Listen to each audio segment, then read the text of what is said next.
Before From Software dominated the market with making games with brutal, challenging combat, there was another game studio that held that title, Team Ninja, most famous for Ninja Gaiden, with the recent Ninja Gaiden 2 remaster reminding gamers that when it comes to combat, these devs mean business. I wanted to return to another of Team Ninja's masterpieces, one of my favorite games of all time, Nioh 2. Nioh 2 is a deep action RPG Souls-like that takes place in feudal Japan, taking real-life historical figures and blending them with Japanese folklore and fantasy as you fight demonic yokai across the land.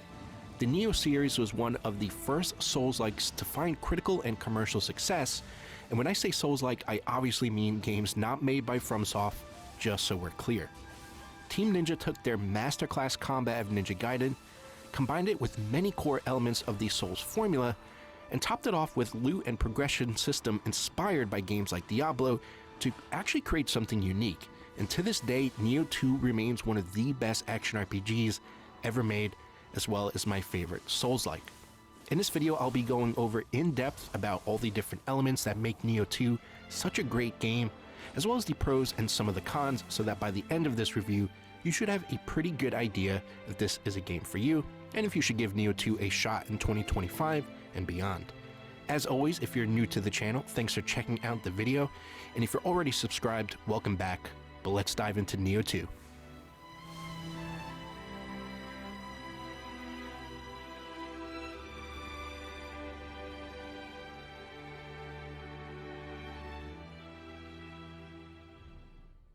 The original Nioh was a good game that was praised pretty much across the board, but for me and many others, it was Nioh 2 that cemented the series as one of the greats. Launching in early 2020, it was one of the last big games to launch during the PS4's lifecycle, improving upon its predecessor in nearly every single way, garnered it a ton of love from the community, and earned itself a remaster for the PS5 just a year later.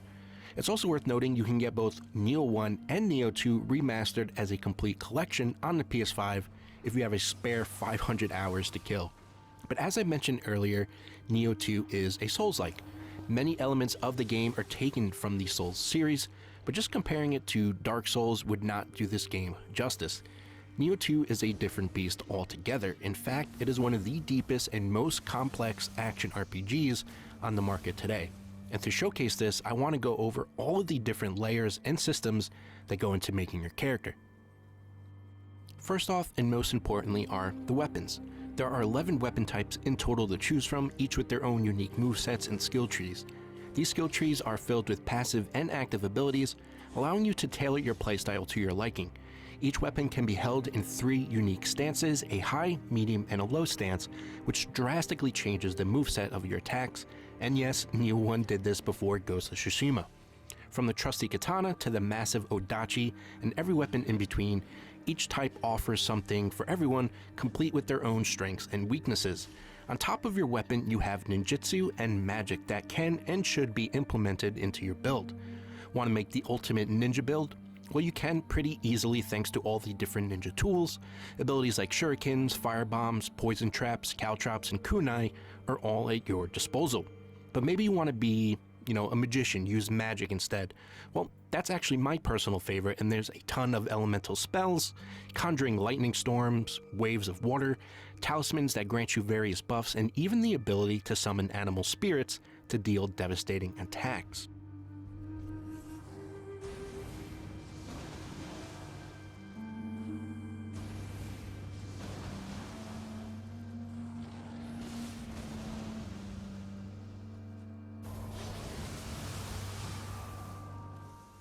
But we're only scratching the surface. In addition to your weapons and skill trees, you also have guardian spirits and yokai abilities. In Nioh 2, you get to select a guardian spirit to bond with you. Each of these animal spirits come with their own set of passive abilities that enhance your stats, as well as give you a unique attack should you spec into magic spells. Some guardians are geared toward enhancing particular styles of play, and others are more generally balanced, offering something for everyone that can fit into any build. As you progress through the game and meet important figures in the story, they will offer their guardian spirits to protect you, unlocking even more to choose from and expanding your collection. There are over 24 if I'm not mistaken, so there's quite a lot to collect.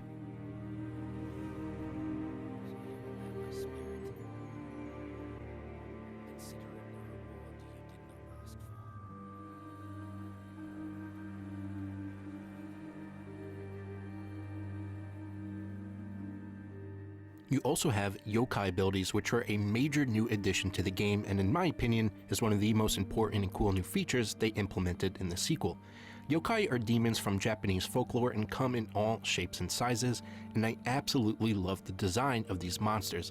I've always found Japanese folklore to be so interesting, and it's always such a blast getting to see and learn about the different yokai that you'll be fighting. There's a full bestiary of pretty much every single yokai type in the game, and the more you defeat, the more information is revealed to you about their history in Japanese folklore, as well as how they behave in-game. Every time a new yokai type is introduced, it's always a treat to figure out how they fight and what their strengths and weaknesses are. But you'll not only be fighting these demons, you can also temporarily summon them for powerful attacks. Every yokai in the game, including bosses, have an ability associated with them that you can equip by cleansing their souls. Like guardian spirits, these yokai souls have passive stats tied to them, as well as a unique ability that you can use in combat. You can have 3 yokai abilities equipped at a time, offering some insane combat and build variety, and figuring out which yokai synergize best with your build or playstyle is really fun to uncover.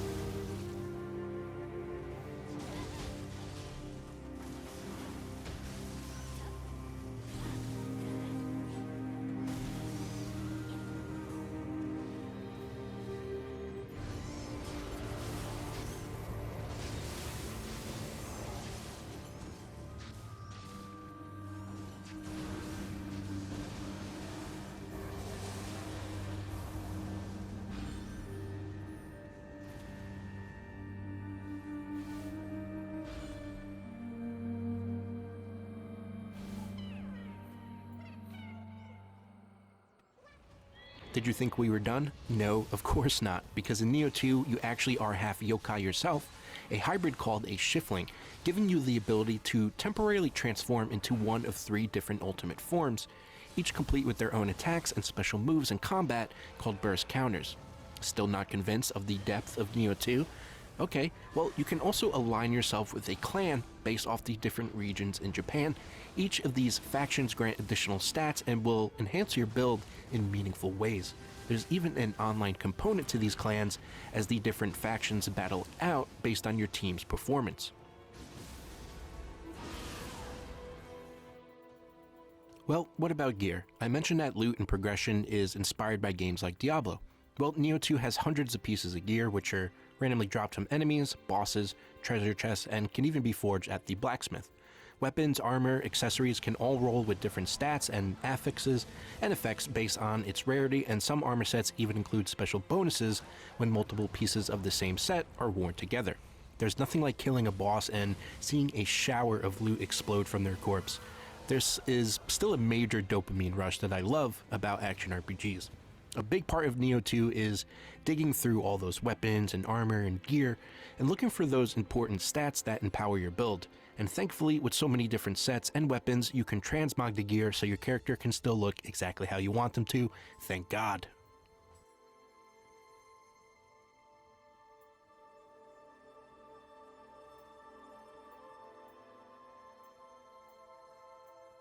So as you can see, the depth of crafting your build and creating your character really can't be understated, and I'm sure I'm still missing a few things too.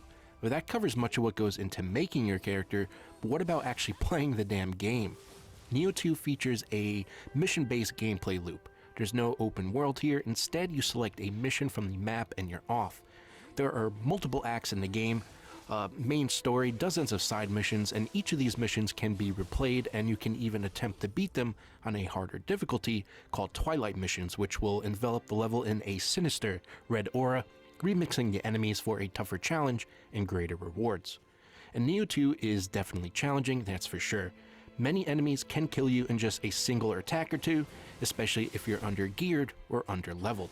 Fights with yokai can be especially intense as they become battles of attrition while you slowly learn their movesets and their capabilities. Since this is a Souls-like, dying means respawning at the nearest shrine, aka bonfire, you'll have one shot to make it back to the spot you died to collect your Amrita, which is this game's version of Souls. Combat is much more punishing in Nioh 2, but you have all the tools for the job. It won't take long until you get into a groove of combat, knowing which weapon stance works best for what enemy, knowing when to use your yokai abilities, or mastering your weapon's unique combos will all take time. But once you do, then combat becomes a fluid dance of perfection, and I stand by saying that Nioh 2 probably has the best combat system in any action RPG I've ever played, and I've played quite a lot. I can't stress enough how fucking good combat feels in this game.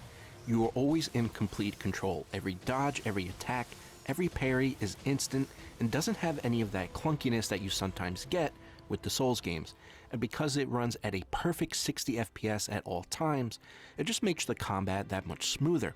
It's something you really need to feel to understand, and like I said earlier, it does take some time to understand all of the combat capabilities you have access to, but once you sink in the hours, you get into this flow state that few games are able to reach.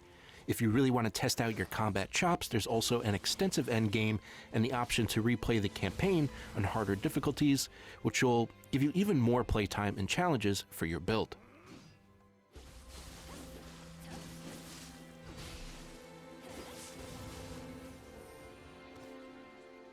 When it comes to visuals, Nioh 2 gets the job done, but it's not going to blow anyone away. Nioh 2 does have a vibrant color palette, which I do really like a lot, but the graphics aren't the game's focus. Still though, I do enjoy the way Nioh 2 looks, from abandoned villages, creepy forests, giant castles, forgotten temples. The environments usually look pretty good. It's not trying to look realistic, which in a way helps the graphics from looking dated, but I imagine most people will still just think Nioh looks just average at best. I enjoy the visuals here, but it may just come down to personal taste. Yokai enemies and bosses look fantastic though, and the combat and weapon animations are some of the best I've seen. Just don't go in expecting to get those jaw-dropping set pieces that you get in Elden Ring, for example. These levels are much more linear with a few side paths you can take here and there. They definitely feel more like old school level design, which isn't necessarily a bad thing. I enjoy that Nioh 2 isn't some massive open world. It's nice to have a more focused and condensed gameplay loop. It reminds me a lot of the PS2 and PS3 days. Actually, selecting a level and playing through it, you can play a main mission or two, knock out some side missions, and you've made considerable progress for clearing that act. It's nice for people like me who have less and less time to enjoy games because it gets increasingly difficult to balance work and play.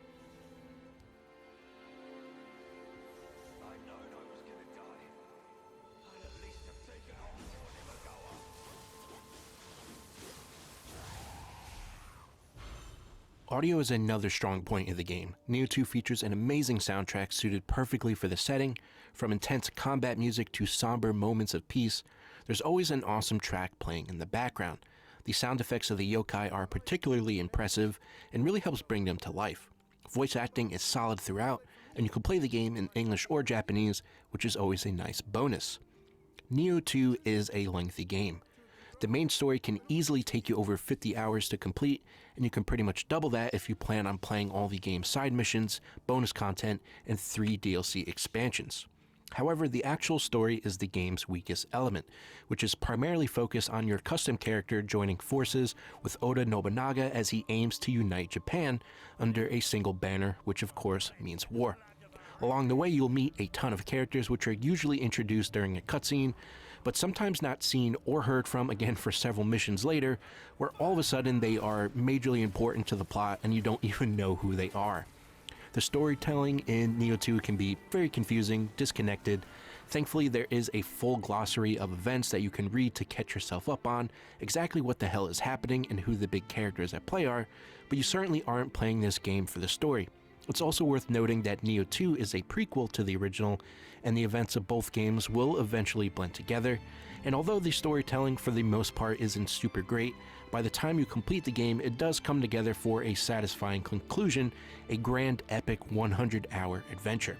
The cutscenes also look pretty nice too, and Nioh 2 features one of the best character creators out there, so if you want to see your hot anime babe in action, look no further.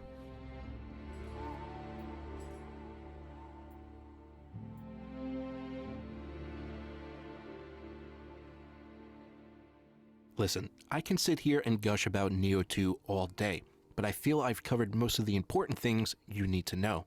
Are there some downsides to Nioh 2? Sure, of course. The game can get repetitive as you approach the late game. By that point, you've seen all the enemy types and the levels can start to feel very familiar, and side missions will reuse levels multiple times to the point where you will want to skip them altogether.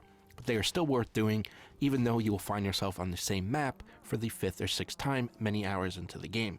This was an issue with the first game as well, but thankfully level design overall is pretty good and a big improvement from Nioh 1. Sorting through your inventory can be a big pain. By the end of each mission, don't be surprised if you have to spend 10 minutes just cleaning out your inventory, marking items to sell, dismantle, or keep, and as I mentioned earlier, the storytelling is quite bad and is certainly the weakest part of the game. But when it comes to combat, build crafting, enemy design, loot, progression, and the sense of accomplishment that comes with defeating a difficult boss, there are few games better than Nioh 2 in this regard. Team Ninja have released multiple games in this style since Nioh 2, including Final Fantasy, Stranger of Paradise, Wolong Fallen Dynasty, and Rise of the Ronin, but none have reached the heights of Nioh 2, in my opinion. Team Ninja have recently posted about the anniversary of Nioh and teased that there are many things to come, and I'm praying this means Nioh 3 is in the works. Outside of Ninja Gaiden, Nioh is one of their most successful franchises, so let's hope they return to what they do best. I can say that Nioh 2 is not only worth playing in 2025 and beyond, but is in my opinion one of the best action RPGs ever made. If you enjoy the Souls games, Japanese folklore, or you just want to kill some yokai as a ninja or a badass samurai, then Nioh 2 is for you. I hope this video was helpful, and if it was, please leave a like and consider subscribing. It really does mean a lot. Let me know what you think of Nioh 2. Is this your favorite Souls-like as well? What's your favorite weapon or boss or mission or whatever you feel like sharing about Nioh 2? Sound off in the comments below, and I'll see you guys in the next one. Peace out. Thanks for watching.